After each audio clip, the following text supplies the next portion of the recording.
پھر یہ تھا کہ اب ٹیسٹ ہو گیا ہے تو اس کے بعد پھر کیز وغیرہ سے میچ کیے، اور دین پھر ہمارے پاس یہ تھا کہ اس میں ٹیسٹ میں ہمیں جو مین مسئلہ آیا تھا وہ بایو کیمسٹری کے پورشن میں آیا تھا، کیونکہ بایو کیمسٹری میں سے کافی ٹیکنیکل قسم کے کوسچنز آئے تھے اور ہم ایکسپیکٹ نہیں کر رہے تھے کہ بایو کیمسٹری میں سے اتنا ڈیٹیل میں آئے گا، ہم نے بیسک لیول پہ اس کو دیکھا تھا۔ ادر دین دیٹ جو تھا چیزیں ٹھیک تھی، کچھ بیچ میں مسٹیکس بھی آف کورس ہو جاتی ہیں، بٹ اوور آل جو تھا وہ ایک اچھا ایکسپیرینس رہا ٹیسٹ کا۔ دین ٹیسٹ سے ہم لوگ فری ہو گئے تو اس کے کچھ ٹائم بعد ہمارا رزلٹ اناؤنس ہوا۔ رزلٹ بیسیکلی مارکس نہیں پتہ چلے تھے، جسٹ ہمیں پتہ چلا تھا کہ کون سے لوگ جو ہے وہ انٹرویو کے لیے کوالیفائی کر گئے ہیں اور کون سے نہیں کیے۔ تو انٹرویو کے لیے کوالیفائی کرنے کے بعد یہ تھا کہ اب انٹرویو کی پریپریشن کیسے کی جائے، تو پھر سر نے ایک گروپ کریٹ کیا پی پی ایس سی کوالیفائڈ کا، جس میں کچھ جو لاسٹ ایئر کے جو کوالیفائڈ تھے لیکچررز وہ ایڈ تھے، اور باقی جن لوگوں نے کوالیفائی کیا تھا لیکچرر کیمسٹری میل پوسٹ کے لیے بھی اور لیکچرر کیمسٹری فیمیل پوسٹ کے لیے بھی، اس میں یہ تھا کہ کچھ کوآرڈینیشن ہو جاتی تھی، کویسچن وغیرہ پہ ڈسکشن ہو جاتی تھی، اور ویسے ایک مورال جو تھا وہ تھوڑا بوسٹ اپ رہتا تھا۔ اور پھر یہ تھا کہ میلز کے لیکچرر کیمسٹری میلز کے جو ہیں وہ انٹرویوز پہلے اسٹارٹ ہو گئے تھے، تو پھر اس کے بعد فیمیلز کے اسٹارٹ ہوئے تھے آلموسٹ دسمبر میں۔ تو اگین کافی سارے کینڈیڈیٹس تھے تو ایک کافی ایگزاسٹیو بن گیا تھا کہ اب میرا جو تھا انٹرویو وہ آئی تھنک 20 جنوری کو ہوا تھا، بٹ کافی ساری جو فیمیلز تھیں ان کے انٹرویوز جو تھے وہ کافی آگے مارچ اپریل تک، آئی تھنک مارچ یا اپریل میں اینڈ ہوئے ہیں انٹرویوز، تو کافی ایک لانگ پروسیس تھا یہ۔ تو اس میں یہ تھا کہ انٹرویوز جب سٹارٹ ہو گئے تھے تو ہم لوگوں نے جو دوسرے مطلب جن کے بھی انٹرویوز ہوتے تھے وہ اپنا جب شام میں آ کے تو گروپ میں ایکسپیرینس شیئر کر دیتے تھے، پھر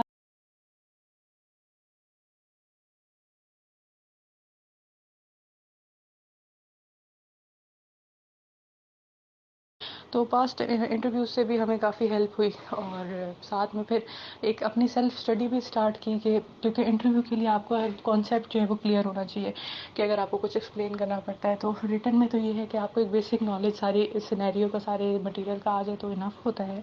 تو اس کے لیے پھر میں نے کافی ویڈیوز وغیرہ یوٹیوب پہ، کچھ کریش کورسز ہوتے ہیں انڈیا کی ویڈیوز تھی، کچھ کریش آرگینک کیمسٹری اور ان آرگینک، اور اس طرح سے ان ویڈیو سے بھی کافی مجھے ہیلپ ملی۔ اور پھر میں نے ایک موک انٹرویو دیا تھا اپنی فرینڈ کو، اس کے بعد مجھے ٹائم نہیں مل سکا تھا کیونکہ بیچ میں میرے کچھ اور ایگزامز وغیرہ بھی چل رہے تھے، تو اس وجہ سے جسٹ ایک ہی میں موک انٹرویو دے پائی تھی۔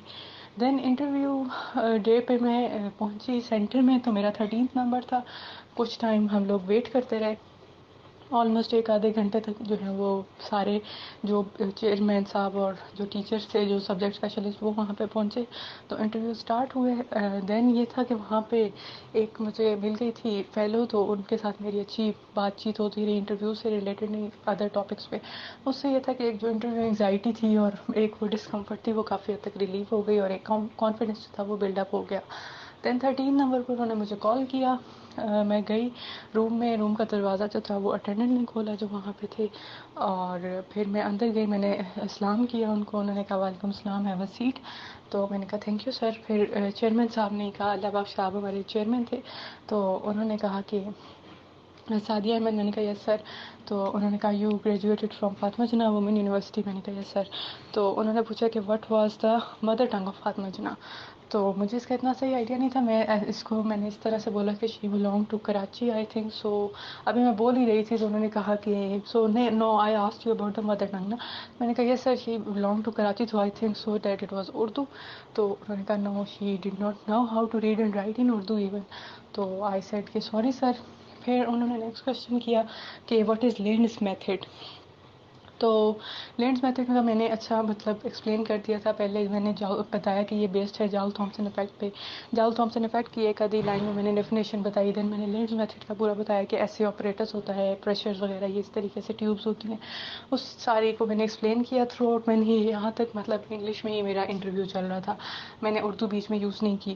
پھر انہوں نے فرسٹ سبجیکٹ اسپیشلسٹ کی طرف اس کو ان کو ڈائریکٹ کیا، تو انہوں نے میرے سے فرسٹ کوشچن کیا تھا واٹ از اوزون ڈپلیشن، تو اس کو پہ میں نے ڈیٹیل میں ایکسپلین کیا تھا. بیچ میں انہوں نے 2 دفعہ مجھے روکنا بھی چاہا تھا بٹ میں نے کمپلیٹ کر کے اپنا آنسر تو پھر اس کے بعد جو ہے وہ نیکسٹ کویشچن پہ ہم گئے تھے. تو میں نے ڈیفینیشن بتائی, تھوڑا سا میکینزم اس کا بتایا اور امپلیکیشن وغیرہ بالکل بریف سے میں نے نا بتا دی.